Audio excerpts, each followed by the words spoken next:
An amazing story that took place immediately after the end of World War II in 1946 in Saxony, near the small village of Belgern in the forest.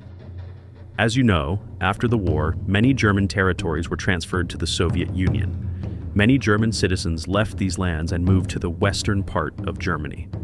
In October 1946, a letter was delivered to the office of Vasily Sokolovsky, the commander-in-chief of the Soviet occupation forces in Germany.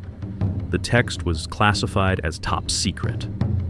The letter was very strange and immediately caught Sokolovsky's attention. It stated that in Saxony, near the village of Belgern in the forest, Soviet scouts had discovered a huge underground bunker that contained a very unusual laboratory. There were also very unusual objects inside, objects that the soldiers had never seen and had no idea what they were.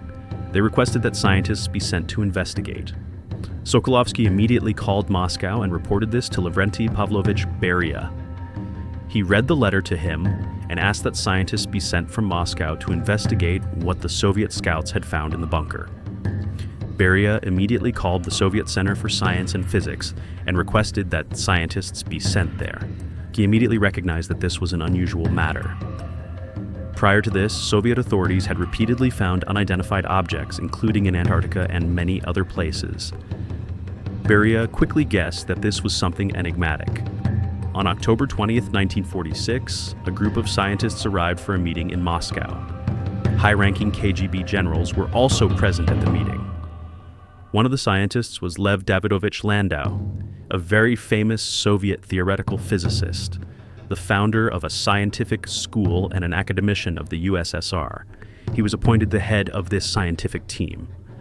On October 23rd, the plane with the scientists landed at Dresden Airport. They were greeted by a military convoy and taken directly to the village of Belgern. After arriving in the village, the scientists rested, and the next day they set out for the forest where this huge underground bunker had been built. Upon arrival, the scientists saw that the steel door had been blown open. Together with some soldiers, the scientists entered the bunker. At first, it seemed like an ordinary bunker, as there were several thousand such bunkers in Germany. But after walking 250 meters, they saw another blown-up door and entered.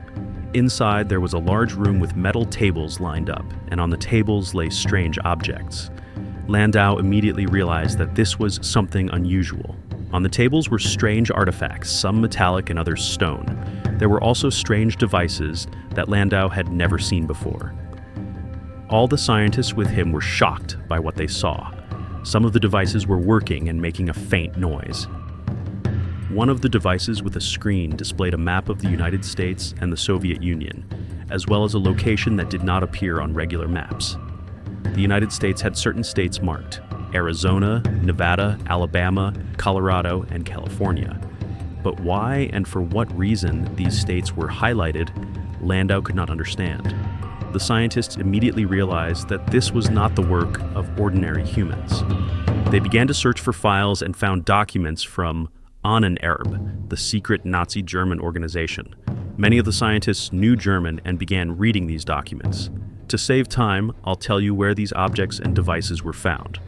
As stated in the documents, some of these devices were found in Africa, specifically in Tunisia. Some artifacts were discovered in Germany and France. The entire group was at a loss. They had never seen such things. But the bunker was even longer. One of the soldiers told Landau that they needed to go down to another large room, where there was a strange, very large object. When they entered, they saw an unidentified black object. The room resembled a small underground hangar. Lev initially did not understand how this object had ended up there, but then he immediately figured out the secret.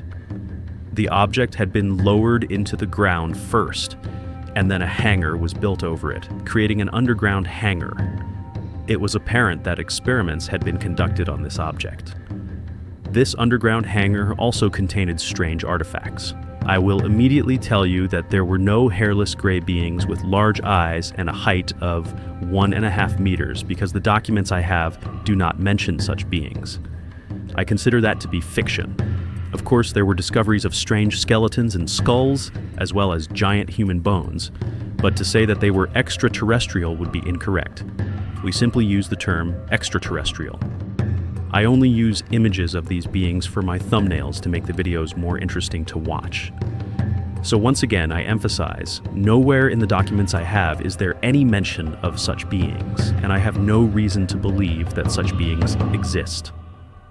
Many Soviet scientists believe that these finds are the remains of ancient advanced human technologies that existed many centuries ago.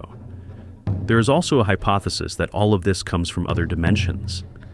But in reality, what is happening remains unknown.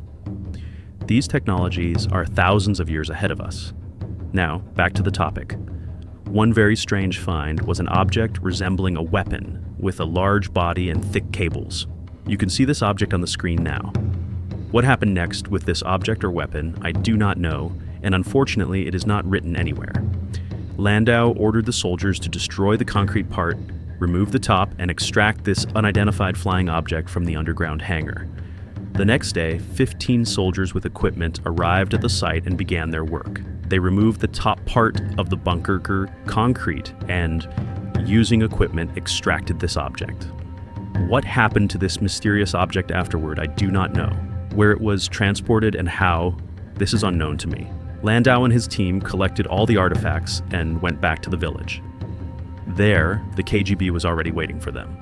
A KGB officer ordered Landau and his team to fly immediately to Moscow, and everything else would be taken care of there. Lev Landau flew to Moscow.